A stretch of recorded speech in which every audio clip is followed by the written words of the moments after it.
Il est l'un des hommes les plus puissants et les plus spirituellement influents de la planète. À la tête de plus d'1 milliard de fidèles, le pape est bien plus qu'un chef religieux. Mais que se passe-t-il vraiment lorsqu'un pape meurt? Quel rituel, quelle décision, quelle lutte de pouvoir se déclenche dans l'ombre? Aujourd'hui, on vous révèle le protocole secret, les traditions millénaires et les zones d'ombre autour de la mort du souverain pontife. Préparez-vous à découvrir ce que peu de gens savent sur le Vatican. Lorsqu'un pape meurt, ce n'est pas une simple déclaration publique.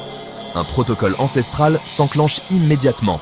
Le cardinal Camérier, appelé aussi Camerlingue, entre dans la chambre du défunt. Il l'appelle 3 fois par son nom de baptême. Sans réponse, il prononce la formule latine confirmant la mort. Il brise ensuite l'anneau du pécheur, la bague pontificale, pour éviter toute falsification de documents. C'est un symbole fort, la fin officielle de son pouvoir. Le Saint-Siège entre alors en période de, c'est-à-dire siège vacant. Tous les chefs de dicaster, les ministères du Vatican, perdent leur autorité. Seul le Camerlingue continue à exercer certaines fonctions essentielles. Les cloches retentissent à Rome, les drapeaux sont mis en berne et des milliers de pèlerins commencent à affluer vers la basilique Saint-Pierre pour rendre hommage au pape défunt. Le corps est exposé pendant plusieurs jours, généralement dans 3 lieux différents, afin que les fidèles puissent se recueillir.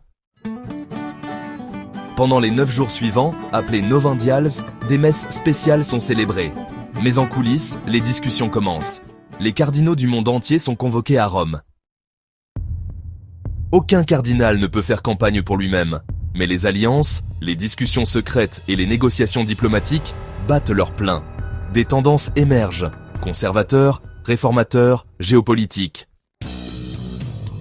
Le mot conclave vient de cum clave, littéralement à clé. Les cardinaux sont enfermés dans la chapelle Sixtine, coupés du monde extérieur, sans téléphone, sans internet. Ils prêtent serment de confidentialité absolue. Chaque jour, plusieurs votes ont lieu. Si aucun candidat n'obtient les 2/3 des voix, un nouveau tour est organisé. La fumée noire s'élève alors au-dessus du Vatican. Lorsqu'un pape est élu, la fumée devient blanche. Le monde entier retient son souffle.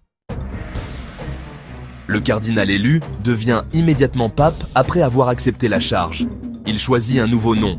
Il est ensuite présenté au balcon de Saint-Pierre avec la célèbre phrase « Nous avons un pape ». Mais au-delà du symbole, chaque nouveau pape imprime une orientation au monde catholique. Plus conservateur, plus progressiste, originaire du Nord ou du Sud global. Ces choix peuvent influencer des pays, des cultures et même des décisions politiques mondiales. La mort d'un pape, ce n'est pas seulement la fin d'un homme. C'est un choc spirituel, une transition millénaire et un jeu d'équilibre subtil entre foi, diplomatie et pouvoir. Et si demain, le pape François venait à disparaître, le monde entrerait de nouveau dans un moment suspendu. Un moment où l'histoire se réécrit, dans le silence sacré du Vatican.